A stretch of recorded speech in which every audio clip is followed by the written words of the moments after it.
سنو اسلام کس طرح کی خلافت چاہتا ہے. امیر المومنین خلیفۃ المسلمین حضرت عمر فاروق. سنو حکومت کس کو کہتے. حضرت عمر گزر رہے, فجر کی نماز کے بعد 2 گلیاں رہ گئی ہیں, آج پورا نہیں ہو سکا آپ کا دورہ جو رات کو نقاب پہن کے 2 گلیاں رہ گئیں تو نقاب اوڑھ کے ہی فجر کے بعد نکل گئے. ایک چھپر ہے چھوٹا سا, ایک کٹیا ہے جھونپڑی, بوڑھی اماں بیٹھی ہے. عمر فاروق گزرنے لگے, بوڑھی کو پریشان دیکھا, اماں جی اجازت ہو تو اندر آ جاؤں. بوڑھی کہنے لگی چل دوڑ جا اپنا کام کر, کیوں اجازت دوں. تیری مہربانی اماں آنے دو. جا دوڑ جا, تیری مہربانی اماں گزارش ہے چلو آ جاؤ. حضرت عمر فاروق فرمایا کرتے تھے میں نے اس عورت سے آئین سیکھا ہے, آئین, میں نے اس سے قانون سیکھا ہے, اس بوڑھی عورت سے.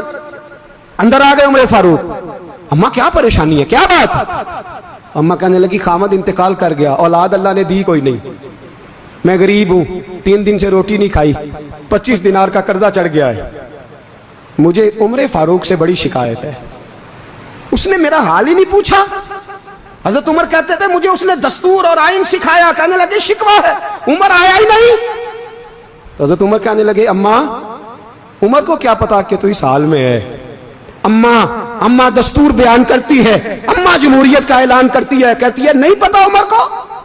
تو عمر سے کہو چھوڑ دے حکومت, اس کے حوالے کرے جو خبر رکھ سکتا ہے, نہ ادھر ادھر کی تو بات کر. یہ بتا کہ قافلہ کیوں لٹا, مجھے رہزنوں سے غرض نہیں, تیری رہبری کا سوال ہے.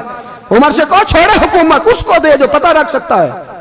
حضرت سیدنا نافع فرماتے ہیں جس کے سامنے کسریٰ اور روم کے بادشاہ کانپا کرتے تھے, میں نے اس عمر کو بوڑھی اماں کے سامنے کانپتے ہوئے دیکھا ہے. راشا طاری ہے عمر فاروق کا. دوڑے گئے, 25 دینار لائے, راشن رکھ کے لائے, روٹیاں پکائیں, بوڑھی اماں کو کھلائیں.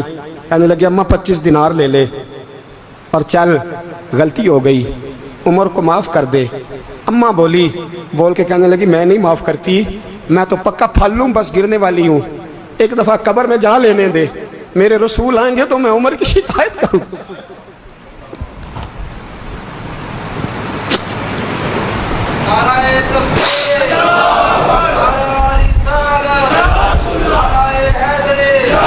فرمایا میں شکایت کروں گی محبوب پاک سے اور عرض کروں گی حضور اسے پوچھ.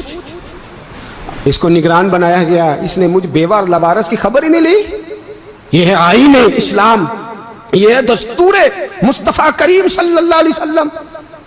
یہاں کتنے غریب بھوکے سوتے ہیں, کتنوں کے بچے روز اغوا ہوتے ہیں, کتنی مصیبتیں. گورنمنٹ کہتی ہے کچھ بھی نہیں, کچھ بھی نہیں, کچھ بھی نہیں, افواہ ہے, افواہ ہے. افواہ ہے تو اس کا علاج کیوں نہیں ہوتا. آپ میدان میں سرے عام آ کے اس کا اعلان کیوں نہیں کرتے. جاگیے اور سنیے میری بات. حضرت سیدنا فاروق اعظم نے 25 دینار دیے, پھر اس اماں کو کھانا دیا. کوئی برادری نہیں اس اماں کی, کوئی ووٹ بینک نہیں, کوئی یہ اماں کسی بڑی برادری کی نہیں جس کا 2 لاکھ ووٹ ہو. امیر المومنین ہو کے عمر فاروق اماں کے قدموں میں بیٹھ گئے. کہنے لگے اماں عمر کمزور ہے, حضور کا سامنا نہیں کر سکتا, تیری مہربانی نبی پاک کے سامنے شکایت نہ کرنا. اماں کہنے لگی چل میں تیری خاطر معاف کر دیتی, جا تو مجھے کسی اچھی ماں کا بیٹا لگتا ہے, جا تیری خاطر. کہنے لگے چل پھر مجھے لکھ کے دے. کہنے لگی میں تو ان پڑھ ہوں, تو لکھ دے, میں دستخط کر دے. حضرت عمر نے لکھا. ایک بوڑھی اماں کو شکایت تھی خطاب کے بیٹے عمر سے, اور پھر وہ معاف ہو گئی. اماں کہتی ہے میں نے اللہ کی رضا کے لیے معاف, یہ دستخط کر دو. اماں کے آگے کیا تو حضرت علی آ گئے, حضرت عبداللہ ابن مسعود آ گئے.